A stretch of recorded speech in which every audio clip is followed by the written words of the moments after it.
High everyone, how are you? Welcome to my YouTube channel.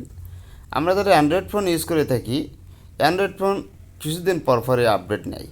যখন system update নেয় তখনই সবথেকে আমরা বড় সমস্যায় পড়ে যাই। কারণ সিস্টেম আপডেট দেওয়ার পরে যে সমস্যা তৈরি হয়, মোবাইল অটোমেটিকভাবে স্লো হয়ে যায়। তার কারণ আপনার মোবাইলের র্যামগুলো কমতে থাকে। যখন আপনি মোবাইল কিনেছেন তখন মনে করুন আপনার 2 জিবির একটি রোম আছে, আর এইখানে যে পরিমাণ অ্যাপস আপনি রাখছেন সে পরিমাণ অ্যাপস যদি প্রতিনিয়ত আপডেট হতে থাকে, তাহলে মনে করুন একটি অ্যাপস আপনি ডাউনলোড করলেন, লেন্ডিং অ্যাপস, এটি 100 MB। যখন এটি আপনি আপডেট দেবেন তখন দেখবেন আবার 15-20 MB বেড়ে যাচ্ছে।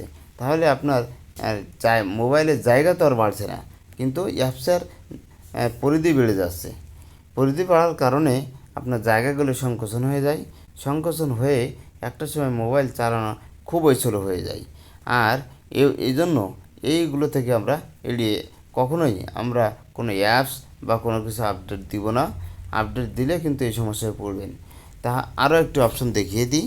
এই অপশন ভুলেও আমরা কখনো আপডেট দিব না। এর জন্য সেটিং অপশনে আসব। সেটিং অপশনে আসার পরে অ্যাবাউট ফোন নামে একটি অপশন আপনার চোখে পড়বে। এই অপশানে আপনাকে ক্লিক করতে হবে। এই অপশানে ক্লিক করার পরে MIUI ভার্সন বা গ্লোবাল, এখানে একটি দেখেন 14.0.5 দেওয়া আছে। এই অপশানে আপডেটের কথা বলে। আমি যদি এখানে ক্লিক করি তাহলে এখানে চেক অপশন চলে আসবে এবং চেক ইউর আপডেট অপশন কিন্তু চলে আসবে। আমি এখানে ক্লিক করলে কিন্তু আপডেট শুরু হয়ে যাবে, কিন্তু এটা আপডেট করব না। আপডেট করলে যে সমস্যা তৈরি হবে সেটি হলো মোবাইল একেবারেই স্লো হয়ে যাবে। Thank you all. আল্লাহ হাফিজ।